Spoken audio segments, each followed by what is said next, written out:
لله الأسماء الحسنى فادعوه بها وذروا الذين يلحدون في أسمائه سيجزون ما كانوا يعملون.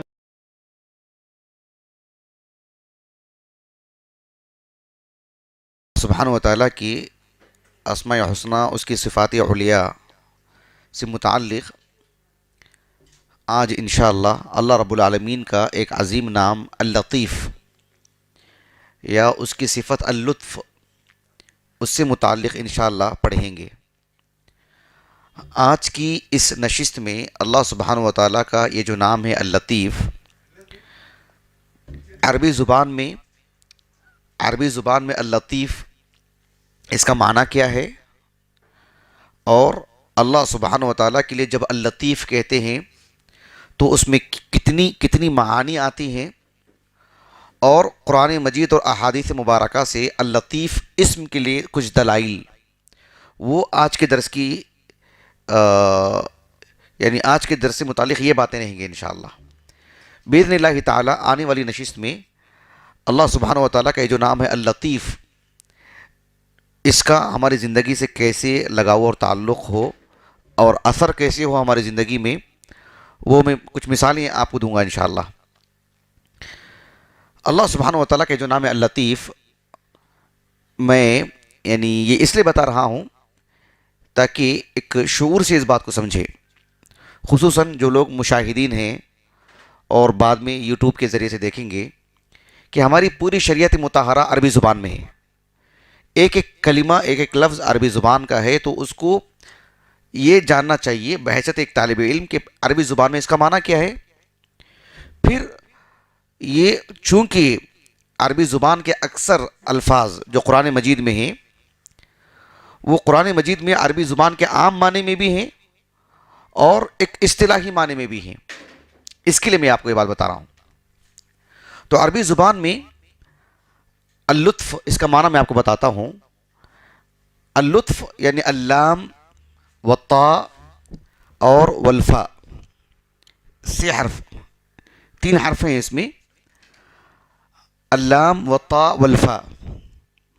بنیادی طور پر اس کے اندر 2 معنی آتے ہیں. کتنے معنی؟ 2 معنی آتے ہیں. ایک معنی یہ ہے کہ یدل علی رفق، یدل علی رفق یعنی نرمی اختیار کرنا، نرمی اختیار کرنا، رفق والا معاملہ کرنا. اللطف کے اندر ایک معنی یہ آتا ہے. دوسرا معنی جو اللطف کے اندر آتا ہے، یدل علی صغر فی شیء، یعنی کسی چیز کا باریک ہو جانا، کسی چیز کا پتلا ہونا، باریک ہونا، اور ہم جو کہتے ہیں نا کہ بہت دقیق نظر، باریک نظر، یہ بھی اس کے اندر ایک معنی آتا ہے. اب دھیان دیجیے گا اس کو. جب کہتے ہیں اللطیف یا اللطف، اس کا مطلب ہی یہی ہے کہ اس کے اندر دونوں معنی آتے ہیں. یعنی ایک شخص کا معاملے کو گہری نگاہ سے دیکھنا، باریک نگاہ سے دیکھنا، بالکل لطیف انداز میں، پھر اس کے بعد اس معاملے کو اچھے سے انجام دینا. جس طرح سے ایک طبیب، ایک ڈاکٹر گہری نگاہ سے، باریک بینی سے، دقیق نظر سے تشخیص کرتا ہے، پوری جانچ کرتا ہے، پھر بہتر انداز میں نہایت نرمی کے ساتھ اس کا علاج کرتا ہے، دھیرے دھیرے دھیرے. بات واضح ہوگی آپ کو؟ یعنی دونوں باتیں اس کے اندر شامل ہیں. ایک آیت کریمہ میں قرآن مجید کی پڑھتا ہوں، اس سے آپ اس معنی کا اندازہ لگا سکتے ہیں. اللہ رب العالمین نے فرمایا سورۃ الکہف میں، جو اصحاب الکہف کا جو واقعہ ہے نا، وَكَذَلِكَ بَعَثْنَاهُمْ لِيَتَسَاءَلُوا بَيْنَهُمْ قَالَ قَائِلٌ مِّنْهُمْ كَمْ لَبِثْتُمْ قَالُوا لَبِثْنَا يَوْمًا أَوْ بَعْضَ يَوْمٍ قَالَ رَبُّكُمْ أَعْلَمُ بِمَا لَبِثْتُمْ فَبَعَثُوا أَحَدَكُمْ قَالُوا رَبُّكُمْ أَعْلَمُ بِمَا لَبِثْتُمْ فَبَعَثُوا أَحَدَكُمْ بِوَارِقِكُمْ هَذِهِ إِلَى الْمَدِينَةِ فَلْيَنْظُرْ أَيُّهَا أَزْكَى طَعَامًا فَلْيَأْتِكُمْ بِرِزْقٍ مِّنْهُ وَلْيَتَلَطَّفْ. کیا لفظ ہے اس میں؟ وَلْيَتَلَطَّفْ. اصحاب کہف قطع نظر اس کی کہ وہ کتنے افراد تھے جو تھے غار میں، انہوں نے جب بیدار ہوئے تو ایک شخص کو انہوں نے شہر جانے کے لیے کہا، شہر جانے کے لیے کہا۔ ان کو پتہ نہیں تھا کہ جو ہی مطلب ایک لمبی مدت یہ سوئے ہوئے ہیں۔ قرآن مجید نے اس بات کو جس لفظ میں بیان فرمایا وہ قابل غور، کہا کہ وَلْيَتَلَطَّفْ، یعنی کہا کہ دیکھو نہایت باریک بینی سے، دقیق نظر سے، ایسا نہ ہو کہ جو کوئی تمہیں پہچان لے، کوئی تم سے واقف ہو جائے، ایسا معاملہ نہیں کرنا، ایسا الجھنا نہیں چاہیے، معاملے کو نرمی سے، آہستگی سے، ہلکے پھلکے انداز میں نمٹ لینا چاہیے، اور بالکل چاروں طرف تمہاری نظر ہونی چاہیے۔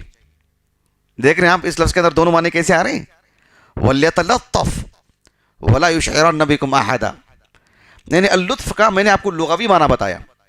یہاں وَلْيَتَلَطَّفْ جو عربی زبان کے جو معاجم ہیں، قوامس ہیں، ڈکشنری ہیں، اس میں جو لفظ ہے وہ عربی زبان کا معنی ہے، اس میں عام لغوی معنی۔ اللہ سبحانہ و تعالیٰ کے لیے جب اللطیف بولتے ہیں تو اس کا اندر کیا معنی آتا ہے وہ میں آگے بتاؤں گا آپ کو انشاءاللہ۔ ایک اور بنیادی بات، چونکہ یہ عربی زبان کا لفظ ہے، وہ جاننے کے لیے کہ جب ہم اب کہتے ہیں نا اللطف، لام پر فتحہ، بفتح اللام، اللطف، تو اس کے اندر معنی آتا ہے الرفق والبر، نرمی، نیکی، مہربانی، کسی کے ساتھ نرمی سے پیش آنا، مہربانی کا معاملہ کرنا، رافت اور رحمت کا جو ہے کسی کے حق میں ذریعہ بن جانا۔ جب ہم کہتے ہیں اللطف، لام پر فتحہ، جب کہتے ہیں اللطف، لام پر ضمہ، تو اس کے معنی آتے ہیں رقہ و دقہ، کسی چیز کا بالکل باریک ہو جانا، پتلا ہو جانا، جسے دوربین لگا کے دیکھنا پڑے، اسی سے گہری نظر، دور کی نظر، دقیق نظر، باریک بینی، وہ بھی اس کے اندر معنی آتا ہے۔ بات واضح ہوگی آپ کو؟ اللطف کا ایک، اللطف سے متعلق ایک تیسری بات میں آگے بتا دیتا ہوں، اس کے بعد آپ کے سامنے دلائل رکھوں گا انشاءاللہ۔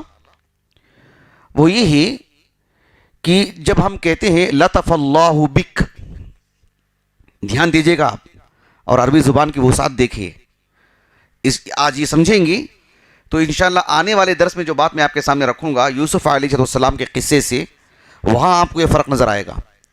جب ہم کہتے ہیں لطف اللہ بک اور کہتے ہیں لطف اللہ لک، لطفہ کا صلہ جب با سے آتا ہے اس کا معنی الگ ہے، لطفہ کا صلہ جب لام سے آتا ہے تو اس کا معنی الگ ہے۔ لطف اللہ بک، لطف اللہ بی، لطف اللہ لک، جب کہتے ہیں لطف اللہ بک مطلب یہ کہ اللہ سبحانہ و تعالیٰ آپ کے جو اندرون ہیں، آپ کی جو نجی زندگی ہے، آپ کے جو اندرون معاملے ہیں، آپ کے جو داخلی معاملے ہیں، اس میں اللہ سبحانہ و تعالیٰ آپ کے ساتھ بہتر معاملہ کرے، نرمی کا پہلو اختیار کرے اور بہترین انداز میں آپ کے معاملے کو اللہ تعالیٰ حل کرے۔ لطف اللہ لک، آپ کے جو خارجی مسائل ہیں جو آپ کے طاقت سے باہر ہیں، اللہ سبحانہ و تعالیٰ ان معاملات میں آپ کے ساتھ اچھا معاملہ کرے، یہ معنی اس کا۔ یہ جب میں آیت کریمہ آگے بتاؤں گا آپ کو آنے والے درس میں، تب آپ کو اس کا فرق واضح ہوگا باذن اللہ تعالیٰ، کتنی دقت ہے اس میں۔ اسی لیے جب بندہ دعا کرتا ہے کہ اللہم الطف بی و الطف لی، اے اللہ تو میرے ساتھ بہتر معاملہ فرما، اس کا معنی یہ ہوگا کہ میرے داخلی مسائل، میرے خارجی مسائل جو میری طاقت میں ہیں، جو میرے طاقت سے باہر ہیں، میرے ظاہر باطن ہر دو معاملے میں تو میرے ساتھ بہتر معاملہ فرما۔ یہ اس کے اندر ساری چیزیں آ جاتی ہیں۔ تو اللہ سبحانہ و تعالیٰ کے لیے اللطیف، یہ کتاب و سنت میں ثابت ہے یہ نام اللہ رب العالمین کا۔ مثلا آپ میں سے کوئی ایک آیت کریمہ پڑھ سکتے ہیں جس میں اللہ رب العالمین کا نام اللطیف قرآن مجید میں موجود ہو؟ کوئی آیت کریمہ؟ اللہ سبحانہ و تعالیٰ نے سورۃ الواقعہ میں بیان فرمایا الا یعلم من خلق وهو اللطیف الخبیر۔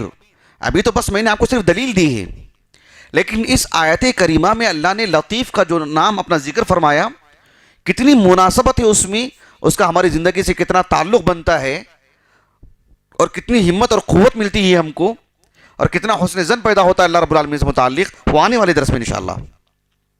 ابھی صرف دلیل دے رہا ہوں آپ کو۔ یہ سورۃ الملک کی آیت کریمہ ہے۔ اللہ رب العالمین نے سورۃ الانعام میں بیان فرمایا لا تدرکہ الابصار وہو یدرک الابصار وہو اللطیف الخبیر۔ بہت ہی بامعنی آیت ہے، میں آپ کو بتاتا ہوں انشاءاللہ۔ اللہ سبحانہ و تعالیٰ نے اسی طرح سے سورۃ الحج میں بیان فرمایا الم تر ان اللہ انزل من السماء ماء فتصبح الارض مخضرہ ان اللہ لطیف خبیر۔ اس آیت کریمہ کو صرف پڑھ کر کے سنا رہا ہوں میں آپ کو، سورۃ الحج کے بالکل اواخر میں ہے۔ اس کا معنی مفہوم اور ہماری زندگی میں اس کا کیسے اثر ہوتا ہے اس نام کا، وہ آنے والے درس میں انشاءاللہ۔ ایک اور آیت کریمہ ہے سورۃ اللقمان کی، سب کو پتہ ہے۔ اللہ رب العالمین نے فرمایا یا بنی انہا ان تک مثقال حبۃ من خردل فتکن فی صخرۃ او فی السماوات او فی الارض او فی السماء او فی الارض یأتی بها اللہ ان اللہ لطیف خبیر۔ ان اللہ لطیف خبیر۔ سورۃ الشورى میں اللہ رب العالمین نے بیان فرمایا اللہ لطیف بعبادہ یرزق من یشاء وہو القوی العزیز۔ سبحان اللہ، یعنی ان آیاتوں میں اللہ رب العالمین نے جو اپنا نام اللطیف بیان کیا، یہ تو میں نے بطور دلیل کی پیش کی ہے، لیکن اس آیت کریمہ میں کیا مفہوم ہے، کیا پیغام ہے، اور اس پیغام کو بتانے کے لیے اللہ نے اپنے اس نام کو کیوں ذکر فرمایا، وہ قابل غور ہے۔ یہ تو دلائل کی بات ہو گئی۔ اللہ سبحانہ و تعالیٰ کے لیے جب اللطیف کہتے ہیں تو اس کے اندر کیا کیا معنی آتے ہیں؟ ایک معنی یہ آتا ہے کہ اللہ سبحانہ و تعالیٰ بندے کے ہر معاملے کو، اس کی زندگی کے اندرون، اس کے داخلی مسائل، اس کے خارجی مسائل، ابھی آپ دیکھ لیں کہ میں ایک ہوں، آپ ایک ہیں، یا جتنے لوگ بیٹھے ہوئے ہیں، ایسے ارب لوگ، فرد سے متعلق رب العالمین اس کے داخلی اور خارجی مسائل سے متعلق واقف ہے۔ یعنی گہرا علم، دقیق نظر۔ اور صرف ایسا نہیں ہے کہ جو میری زندگی جو گزر چکی ہے تو گزر چکی ہے، نہ اب میں کچھ کر سکتا ہوں نہ آپ کچھ کر سکتے ہیں، ویسے ہی میری آنے والی زندگی کے بارے میں ہم کچھ کر تو سکتے ہیں لیکن ہمیں خبر نہیں ہے نا۔ کتنا کر سکتے ہیں وہ الگ بات ہے، لیکن خبر تو نہیں ہے نا ہم کو۔ تو اللہ سبحانہ و تعالیٰ اللطیف ہے، وہ انسان کی داخلی اور خارجی مسائل پر اتنی گہری نظر، دقیق نظر، کہ کب تک اس کی زندگی ہے تب اس کے ساتھ کیا کرنا چاہیے، سب کچھ فرد سے متعلق، کیا حالات چل رہے ہیں پوری دنیا بھر میں، اور جو ہے مطلب کیا کچھ معاملہ ہونا چاہیے، ایک دقیق نظر اللہ سبحانہ و تعالیٰ کی۔ ایک چیز اللطیف۔ دوسری چیز اس معاملے کو کیسے نمٹنا چاہیے، نہایت نرمی کے ساتھ، اچھائی کے ساتھ۔ مثلا میں ایک مثال دیتا ہوں آپ کو۔ لا قدر اللہ، ایک آدمی کہیں پھنس گیا ہے، اس کو ایسے نکال رہے ہیں کہ جو ہے آدھا جسم وہاں رہ گیا ہے، آدھا جسم ہمارے ہاتھ آیا ہے، سمجھ رہے ہیں؟ لیکن ایک آدمی کہیں ایسی جگہ پھنس چکا ہے کہ اسے خراش بھی نہیں آئی ہے، اسے نکال کے لایا گیا ہے۔ تو یہ معاملہ کہ اللطیف، گہری نگاہ، اور پھر اس کے ساتھ حسن معاملہ، نرمی کے ساتھ، یعنی اس کے ساتھ بہتر معاملہ کہ اسے وہ چیز ہو جائے، پہنچ جائے، وہ خوش ہو جائے، اللطیف۔ اور تیسری چیز یہ کہ اللہ سبحانہ و تعالیٰ اللطیف ہے کہ اللہ رب العالمین سے متعلق اس کی کیفیت کو کوئی جان سکے، پہچان سکے، اسے دیکھ سکے، یہ ناممکن سی بات ہے۔ کیوں؟ وہ اللطیف ہے۔ اس کے اندر ایک معنی آتا نہیں دقیق کا، باریک ہونا، پتلا ہونا، دور کا ہونا۔ جیسے میں نے کہا کہ دوربین لگا کے دیکھیں گے تو کوئی چیز نہیں دیکھے گی۔ تو اللہ سبحانہ و تعالیٰ مقام، مرتبہ، عظمت کے اعتبار سے عرش پر مستوی ہے، بندے کی نگاہوں میں وہ قوت نہیں ہے کہ اللہ کو دیکھ سکے۔ کیوں؟ وہ اللطیف ہے۔ بات واضح ہو گیا آپ کو؟ تو یہ تینوں معانی اللطیف کے اندر داخل ہیں۔ جب میں آپ کو سمجھاؤں گا انشاءاللہ کچھ آیتیں پڑھ کر کے، تب آپ کو واقعی احساس ہوگا کہ سبحان اللہ کتنی بڑی بات ہے۔ میں ایک مثال سمجھانے کے لیے بتاتا ہوں، اور میں ہمیشہ کہتا ہوں یہ ہمارے بہت ہی قریبی اور پرانے ہیں، چاہے ابو یحییٰ ہوں، چاہے ہمارے زبیر بھائی ہوں، یہ لوگ جانتے ہیں کہ میں بہت سچائی اور صفائی سے گفتگو کر دیتا ہوں. یہ بات میں اس لیے بتا رہا ہوں کہ ہم اصل ذمہ دار ہیں. نہیں ایسے عوام پر جو تھوپتے ہیں کہ یہ پڑھ کے سناؤ، یہ بتاؤ، یہ کرو، اس سے کہیں زیادہ ہم ذمہ دار بنتے ہیں. تو میں یہ بات کیوں اپنے اوپر لے رہا ہوں کہ دیکھو افسوس ہوتا ہے ہمارے معاشرے میں ہم کسی سے کہیں کہ بھئی اللہ رب العالمین کا ایک نام ہے اللطیف، معلوم ہے؟ صاحب معلوم ہے، کیونکہ عبد اللطیف نام رکھا جاتا ہے. ٹھیک ہے، آپ اپنی دعاؤں میں جیسے آپ کہتے ہو کہ اے اللہ یا رحمان یا رحیم، ویسے اللطیف کو اپنی دعاؤں میں آپ ذرا استعمال کر کے بتاؤ. اللہ سے اپنی ایسی کوئی چیز اللہ کے سامنے رکھو کہ اللہ تعالیٰ کا ایک نام اللطیف، اس کو آپ وسیلہ لے کے دعا کریں. کیسے دعا کریں گے بتاؤ؟ سمجھ رہے ہیں آپ؟ کسی کا ہاتھ اٹھے گا معاشرے میں، سبحان اللہ کتنے ذمہ دار ہم بنتے ہیں، اندازہ لگائیے آپ. اللہ اکبر، یہ بہت بہت افسوسناک بات ہے یہ. اور ہم کہتے ہیں کہ ہماری دعائیں قبول نہیں ہوتی، ہمیں مانگنے کا سلیقہ نہیں معلوم، آداب نہیں معلوم. اور اللہ سبحانہ و تعالیٰ کی حضور ہم کس طرح سے دعا کریں، اس کے اسماء حسنہ کا بحیثیت ایک عام سلفی لوگوں کی بات کر رہا ہوں کہ اللہ تعالیٰ کے اسماء حسنہ کا وسیلہ لے سکتے ہیں، ایک علم ہے، لیکن ایک ایک نام کا کیسے وسیلہ لیں گے اس کا علم نہیں ہے، اس کی جانکاری نہیں، بس کسی پر رد کرنا ہے. وہ ان کا وسیلہ لیتے ہیں اور کہتے ہیں کہ نہیں یہ وسیلہ حرام ہے، یہ جائز وسیلہ ہے، اللہ کے نام ہوگا. ٹھیک ہے، آپ نے رد کر دیا ان پہ، اب اس جائز وسیلے کو کیسے کریں گے آپ بتاؤ. اللہ اکبر، دیکھ رہے ہیں آپ معاشرے کی حالت. یہ ایک ذمہ دار قسم کے لوگ بیٹھے ہیں، ہماری بڑی ذمہ داریاں ہیں اس معاملے میں. تو یہ میں آنے والے درس میں بتاؤں گا کہ اللہ سبحانہ و تعالیٰ کا نام ہماری زندگی میں اس کا کیسا اثر ہونا چاہیے، ہم کیسے دعا کریں اس نام سے، کیسے تعلق بنتا ہے اللہ تعالیٰ بطور اللطیف کے ہمارا. تو یہ تو میں نے آپ کے سامنے دلائل رکھی. ایک دلیل حدیث سے دے دیتا ہوں آپ کو. ایک حدیث مبارکہ ہے صحیح مسلم کی کتاب الجنائز میں. ام المومن عائشہ رضی اللہ عنہا اپنی تلامذہ کو ایک مرتبہ بتایا، الا احدثکم حدیثا عنی وعن رسول اللہ صلی اللہ علیہ وسلم. دیکھو سبحان اللہ کتنی اچھی معلمہ ہیں آپ، یعنی کتنی اچھی معلمہ ہیں. آپ خود آگے بڑھ کے دلچسپی بتا رہے ہیں. ایک حدیث سناؤں جو ایک معاملہ ہوا تھا میرا اور رسول اللہ سے، بتاؤں میں آپ لوگوں کو. ایسے کہا ام عائشہ نے. تو ان کے تلامذہ نے کہا کہ قلنا بلا، ہم نے کہا کہ کیوں نہیں، ضرور سنائیے. اب میں آپ کو، وہ حدیث بہت طویل ہے، میں آپ کو بہت اختصار سے آپ کو بتاتا ہوں. حدیث کیا ہے؟ ام المومنین عائشہ کہتی ہیں رضی اللہ عنہا کہ رات کا وقت تھا، میں گھر میں تھی اور گھر میں سوئی ہوئی تھی، مطلب بس ایسی ہی لیٹی ہوئی تھی، آنکھ بند نہیں تھی میری، بس ایسی لیٹی ہوئی تھی. اللہ کے رسول صلی اللہ علیہ وسلم مسجد سے گھر کو آئے، اور گھر کو آئے تو بھی کیسے؟ ایسے کہ بالکل مجھے خبر نہ ہو، اس انداز میں گھر کے اندر آئے. بالکل آسانی کے ساتھ اپنی چادر آپ نے نکالے، اپنے چپل بھی بہت آہستہ سے آپ نے نکالے تاکہ مجھے خبر نہ ہو، مجھے شعور نہ ہو. اس کے بعد اللہ کے رسول صلی اللہ علیہ وسلم بستر پر لیٹے تو آپ کی جو ازار تھی، ازار اس کو کہتی ہیں جو ہمارے پاس پائجامہ ہوتا ہے نا، اس کو نہیں کہتے عربی زبان میں. جیسے ہم احرام کی دو چادر پہنتے ہیں نا، ہمارے پاس کیا بولتے ہیں؟ احرام کی دو چادر.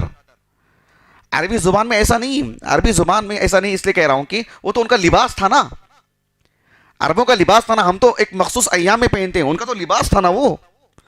تو اوپر جو اوڑھتے ہیں اس کو ردا ان کہتے ہیں، نیچے جو باندھتے ہیں اس کو ازار ان کہتے ہیں. تو ہمارے پاس دونوں کا ترجمہ اردو میں کیا ہے؟ دو چادریں. تو بہرحال ہمارے پاس ملتی بھی ایسی ہیں، اوپر کا نیچے بھی پہن سکتے ہیں، نیچے کا اوپر بھی پہن سکتے ہیں، لیکن ان کے پاس تو لباس تھا وہ. تو اللہ کے رسول صلی اللہ علیہ وسلم نے اپنی چادر نکالی، چپل بھی نکالے، تو ایسے کہ جو ہے بالکل جیسے عام طور پر نکالتے ہیں ایسے نہیں، بالکل بستر کے قریب. کہا کہ بستر کے قریب چپل نکالا آپ نے، اور ان چپلوں کو آپ نے اپنے سر کی جانب رکھا، سر کے پاس. اور جب آپ لیٹے اپنے بستر پر تو آپ علیہ الصلوۃ والسلام نے اپنی ازار کا ایک حصہ بستر کے طور پر بنا لیا اور اسی میں آپ لیٹے. اب غور طلب بات ہے، آپ علیہ السلام تھوڑی دیر لیٹے، جب آپ کو احساس ہو گیا کہ میں اچھی طرح سو چکی ہوں تو اللہ کے رسول اٹھے. آپ علیہ السلام جیسے ہی اٹھے تو بالکل ہلکے پھلکے انداز میں چادر پہنا آپ نے، اور چپل بھی پہنا تو ایسے نہیں کہ جیسے عام طور پر ایک آدمی جیسے نارمل پہن کے نکلتا ہے. کہا کہ وانتعل رویدن، یعنی بالکل آہستہ سے کہ کسی کو خبر نہ ہو، ویسے چپل پہنا آپ نے. اور پھر گھر سے باہر نکلے فخرج. اور جب گھر سے باہر نکلے اللہ کے رسول صلی اللہ علیہ وسلم تو کہتے ہیں کہ فاجافہ رویدن، گھر باہر سے بند کیا تو وہ بھی بالکل ہلکے پھلکے انداز میں بند کیا اور چلنے لگے. میں جلدی جلدی سے اپنی چادر اوڑھی اور دوپٹہ ڈالی اپنے سر پر، دروازہ کھولی اور اللہ کے رسول کے پیچھے پیچھے جانے لگی کہ آپ کہاں جا رہے ہیں. دیکھا کہ آپ سیدھے البقیع کی طرف گئے، بقیع الغرقد، وہاں گئے اور آپ نے قیام کیا، کھڑے رہے، بہت دیر تک کھڑے رہے اور اپنے دونوں ہاتھ اٹھا کر کے 3 مرتبہ آپ نے دعائیں کی. جب اللہ کے رسول سے فارغ ہوئے تو واپس جیسے اللہ کے رسول آنے لگے تو میں بھی جلدی جلدی پیچھے آپ کے آنے لگی. تو اللہ کے رسول صلی اللہ علیہ وسلم جیسے چل رہے تھے اچانک تیزی سے چلنے لگے، میں بھی تیزی سے چلنے لگی.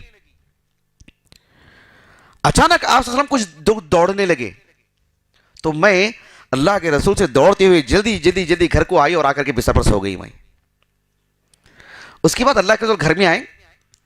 گھر میں آنے کے بعد کہا کہ ما لک یا عائش، ما لک یا عائش، کہ عائشہ کیا حال ہے تمہارا؟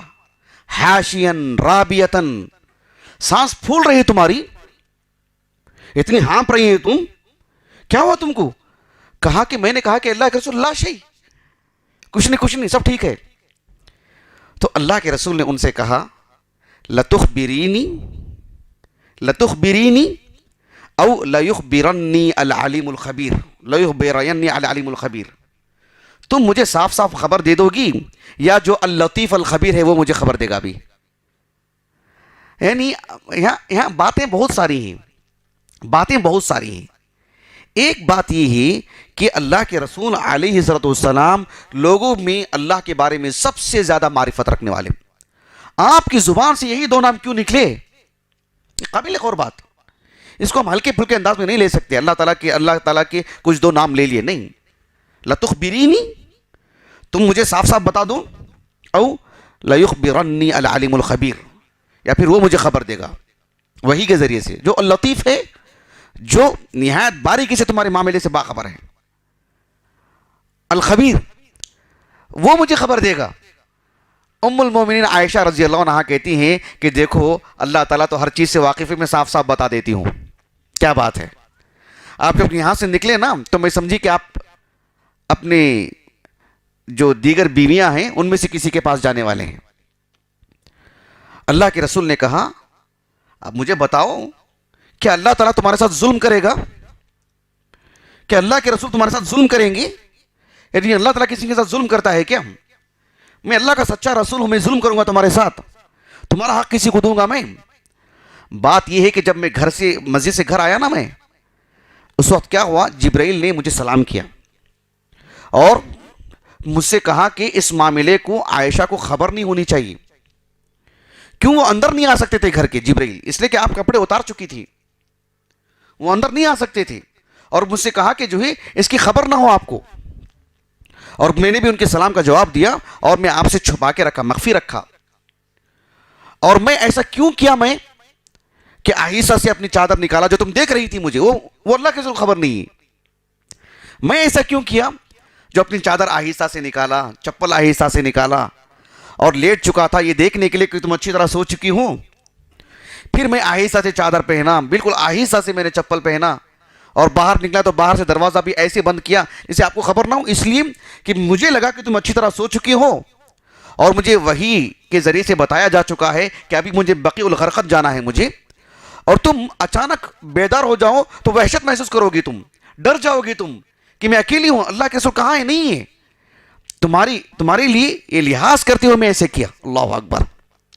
ایک شوہر کا برتاؤ دیکھیں، اللہ اکبر، ایک شوہر کا برتاؤ کہ تم میری بیوی ہو، اس وقت مجھے تمہارے بازو میں رہنا چاہیے تھا، میں اچانک نہیں ہوں اور تم ڈر جاؤ گی نا، اس لیے میں نے ایسی ترتیب کی کہ اتنے آہستہ سے اٹھ کے جاؤں اور آہستہ سے دروازہ بند کروں کہ تمہیں کانوں کان خبر نہ ہو. مجھے لگا کہ تم اچھی طرح سو چکی ہو. تو کہا کہ اے اللہ کے رسول کیا دعا پڑھنی چاہیے، بقیع الغرقد میں کیسی دعا پڑھنی چاہیے، آپ مجھے سکھائیے. تو وہ تفصیلات ہیں عزیز کے اندر. لیکن اللہ کے رسول کی زبان سے جو الفاظ نکلے، جو اسماء حسنہ اللطیف الخبیر، یہ مجھے بتانا آپ کو مقصود ہے. یہ یقیناً اللہ سے کتنا گہرا تعلق اللہ کے رسول کا ہے، اندازہ لگا سکتے ہیں. اس عظیم نام کا ہماری زندگی میں اثر کیا ہونا چاہیے، بڑی سنجیدگی سے میں آپ سے بتا رہا ہوں. یہ بہت اہم ہے، بہت ضروری ہے. پھر آپ دیکھیں زندگی میں آپ کتنی مٹھاس محسوس کرتے ہیں، کتنی قوت محسوس کرتے ہیں. کبھی ایسا نہیں لگتا کہ ہم تنہا ہیں، کبھی ایسا نہیں لگتا کہ ہم بے سہارا ہیں، کبھی ایسا نہیں لگتا کہ اب میرا معاملہ کچھ کا کچھ ہو چکا ہے. کبھی نہیں لگے گا. کتنے حالات بھی خراب ہو جائیں، ایک بندہ مومن کی امیدیں بہت ہی یعنی کیا کہتے ہیں، اس میں بڑی جان رہتی ہے اس کی امیدوں میں کہ جو ہے کوئی معاملہ خراب ہونے والا نہیں. وقتی طور پر خراب ہے لیکن اس کا آنے والا مرحلہ اس سے اچھا ہوگا. یہ اللہ سبحانہ و تعالیٰ کا جو نام ہے اللطیف، انشاءاللہ کچھ باتیں میں آنے والی درس میں رکھوں گا، تب ساری باتیں انشاءاللہ واضح ہو جائیں گی باذن اللہ تعالی. میں اپنی بات کو ختم کرتا ہوں. سبحانک اللہم و بحمدک، اشہد ان لا الہ الا انت، استغفرک و اتوب الیک.